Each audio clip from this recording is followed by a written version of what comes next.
Hello, Mr. Salles. Tell me about your curriculum in basket weaving and what it is that you're trying to achieve beyond just getting students to GCSE. Well, when we reviewed our curriculum last year, we were really keen to make our students as brilliant as basket weaving as possible. And obviously we're passionate about the subject, and we know that the skills that you develop in basket weaving actually apply to making all kinds of other structures. So for example, you could make a whole dining room set of furniture out of willow using exactly the same techniques with a few modifications. So we started out really ambitiously thinking, what are the skills and knowledge that we need our students to have? And we've developed that from year 7 all the way through, so that when we get to years 10 and 11, we also teach them the extra exam specific skills, but they're what the exam board require rather than what we particularly value as making them expert in design and making, so that they could carry these skills on well into adult life and derive great pleasure from making useful objects of their own. Thank you. Well, what does that actually look like in the curriculum? Talk me through it. Well, there are essentially 3 core shapes that students need to be able to master in order to develop any 3-dimensional object. So we spend a lot of time in year 7 working through designing triangles, squares and circles, and working out different ways that these fit together to make 3D objects, be they chairs, baskets, tables, model houses, whatever they are. And we plan a sequence that really carefully takes the students through basic principles that build up to a level of mastery. We've also thought through really carefully about what kinds of fine motor skills that they need. So you'll see a lot of practicing lessons done at speed where students are working with simpler materials like wire and straw to make these shapes in a much more accelerated pace, so that they can develop these fine motor skills really quickly. You'll see a lot of that in our DNAs and our homeworks. In year 7, 8 and 9, our students do almost no writing whatsoever. Writing is just a requirement of the GCSE. It's something that the government has imposed on the exam boards. But of course, skilled craftsmen never have to write about their craft, so we ignore that year 7, 8 and 9, and we know that we'll be able to nail that in the latter part of year 10 and year 11. Year 7, 8 and 9 are entirely devoted to crafting, making, designing and improving, and you'll see that we move through our design in an iterative way. So students don't need perfection, what they need is continual improvement. And how do you sequence your curriculum so that students get better at the things you've described? Well, if you look at our year 7 curriculum, for example, you'll see that we start with the basic principle of a square. It's much easier to move from a square then into a triangle. So we teach the square first, and that builds the students' dexterity and exactitude. We're really keen on modelling, and students have to be able to do exactly what we tell them. So we're really precise about what we want students to do so they can clearly see it and measure themselves against the finished artefact that we provide as a model. Squares are the easiest shapes to link together, so we integrate into that different kinds of stitching and different kinds of knots with different kinds of materials. And these are the essential building blocks that they will need to design larger structures as they move through year 7 and into year 8. And the same principles will be applied when they strengthen these structures with triangles and then vary that with circles. So you can tell from that we teach triangles next in our sequence, and then we teach circles, and then finally we teach freestanding spheres or cylinders, and that's all done in year 7 and sequenced in that order because it builds mastery. And how do you build long-term memory so that students retain what you teach them? Well, that's partly achieved through our sequencing, as I've described. Activities in later weeks rehearse activities that we did in earlier weeks, so there's constant retrieval practice that way. We have a school policy of DNAs, and we split that into 2 categories. Some is just subject knowledge quizzing, facts that we need them to know about the application, the design, the mathematics involved, the sourcing of materials, those sorts of things, and they're done through low stakes quizzing for homework and as DNAs. But the other thing that we really need to develop is the manual dexterity at speed, because we find that students often don't finish projects in time. And so we have really quick 5 to 10 minute bursts of making things using wire, because that's the most malleable material, and it can be undone again really easily in order to be used next lesson. And our DNAs increase the level of challenge over time, and students record their personal best so that they can see how much better they're becoming.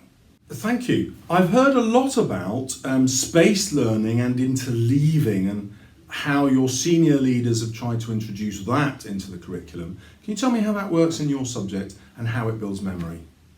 Well, space learning is simply the idea that you have to retest knowledge after increasing gaps. You'll see that in our quizzing and our DNA activities. Interleaving is a bit more interesting. So it says that if you disrupt somebody's learning by introducing a new bit of learning when they're still processing the old, then they will learn both better. And the way we do that is we have one lesson in our fortnightly cycle where students do not work on their existing project, they worked on a new project in wire where students reconstruct a living room with 5 key pieces of furniture. Now, those bits of furniture will all use the same skills that they're learning elsewhere in the curriculum, but they're applied in a much different way with different materials and, of course, in miniature. So it really forces them to develop precision. And you'll see this pattern all the way through the curriculum. And how do you model what success looks like so that students make rapid progress towards a high standard? There are 2 main ways. The first is show call. So we use a visualizer all the time, and you'll see regularly in lessons, in every single lesson, students' work displayed under a visualizer and examined for other students to comment on. And we go through the successes and the failures that way. And it's a great way to give feedback to the whole class on stuff that's relevant to everybody. The second way that we do it is we've used videos. Traditionally, in a practical subject, you're used to teachers giving a demonstration, but the problem with that is the teacher has to invent it every time, and students very rarely can get the same view. So we've circumnavigated that problem by filming every single demonstration that we need. This allows us to keep the demonstrations short, they're precise and quality controlled, and crucially, the students can come back to them again and again.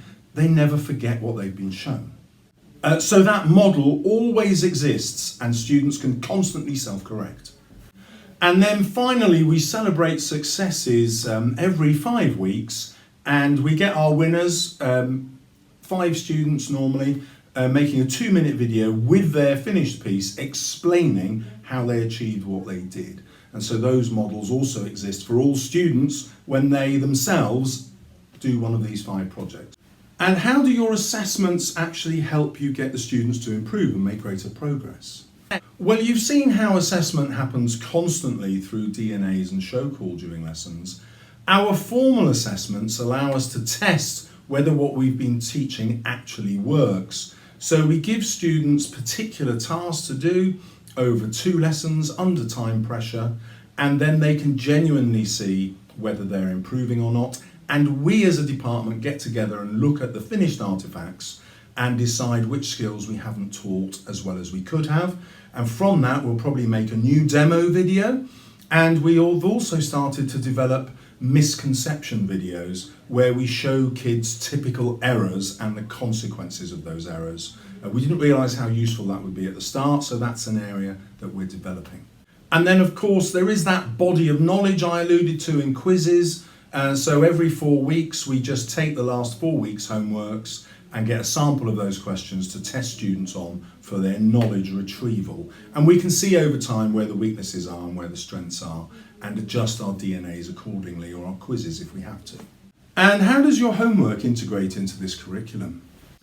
Well, aside from the knowledge testing, every 6 weeks we have a show me homework where the students are encouraged to display some skills in a way that they choose. So they create an object that they want to bring in to demonstrate their improvement since the last show me homework. And obviously we video the winners of those, and they are used to improve the next iteration of that homework in 6 weeks' time. And how does your curriculum suit all learners, especially SEN students? Yes, there are a number of ways which I've already described. So you've seen how we focus on the fine motor skills with our DNA activities and our sequencing. The competition that students have in terms of personal bests really reinforces those skills. And obviously the sequencing of our activity builds towards mastery. The other ways that students constantly are able to self-correct is through the videos and the models that we produce, where students are able to measure their own progress against the finished artifact or the particular parts of the artifact that they're completing. And then obviously we've designed a curriculum that takes out the fluff, if you like, where we don't write at all, as I said, in year 7, 8 and 9. Students just get more and more goes at making. So even students with really poor motor skills at the start quickly make progress. Of course, we don't expect them necessarily to catch up with students who just have more advantages than them, but what you will see is that they constantly improve and reach a really high standard, as our SEN results show.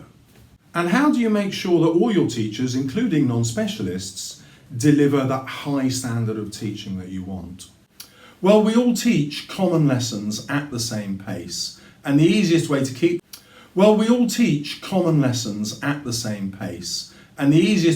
to the same pace is to have common assessment points and common DNAs. And by and large, that means that teachers are never more than 1 or 2 lessons out of sequence.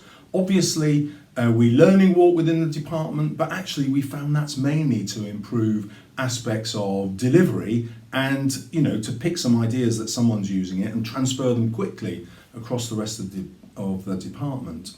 And the other way, the main way really, is these videos that we've made. So teachers no longer have to demonstrate in a slow and clunky way. They've got really precise videos, and for non-specialists, it teaches them how to do it as well. And what are your areas for development?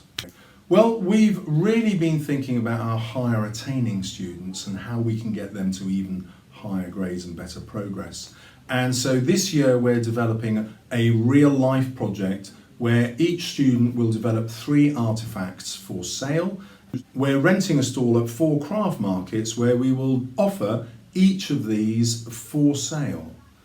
Students know this in advance and they cannot choose not to enter a product. So we're hoping that this will dramatically raise the impetus in what our more able students can achieve. And that also ties in to our links with the community, where we've taken them out to meet local craftsmen and they've actually had a conversation with them. And obviously we've videoed that with quite specific advice on not just how to be creative in your design, but actually to make it marketable. How to design something that people need and therefore also will see a design they want to buy. So really, I guess we've used outside experts in order to help us teach that's really slightly beyond our level of subject expertise hitherto. Well, Mr. Salis, I'm glad I've caught you. So can you tell me over the last year what your impressions are of the workload that's been imposed on you? Right, yeah, well, I'm glad you asked me that. So last year, we used to have curriculum improvement time, which was brilliant. It meant that we could really break the back of our planning of the curriculum. Often we did that in pairs, and what it meant was I would prepare year 11, colleague would prepare year 9. That was intense last year, I'm not going to lie. But what it means is that this year I don't have to plan my year 9 lessons or my year 11 lessons and so on, because it's already been done for me. That's a fantastic saving in workload. Other kinds of savings in workload that we had were things like the Show Me Homework quizzes, which get marked for you and the rankings are produced for you.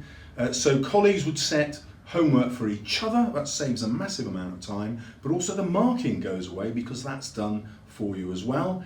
The new marking policy's been a real boon because it means that we don't now have to write loads in books. We're marking live using the visualizers that you'll see and tracking not watching to work out how to feed back to the whole class.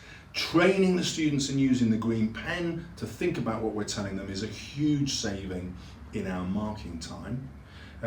Now, last year, I'm not going to lie, was a bit intense. We had too many interventions going on and teachers were pulled from pillar to post a bit. But this year, there's a much calmer, more measured, rational approach. So interventions have started early. We can see them mapped out. We know where they're going. We know we're not going to be suddenly dramatically pulled doing this and that.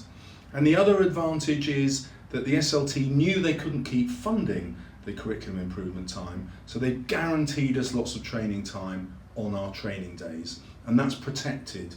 So the last 3 training days we've had, they haven't tried to interfere with me as a head of department and tell me what my agenda had to be. I was able to look at my department and actually give them the time that they needed to develop the curriculum, which we're still developing.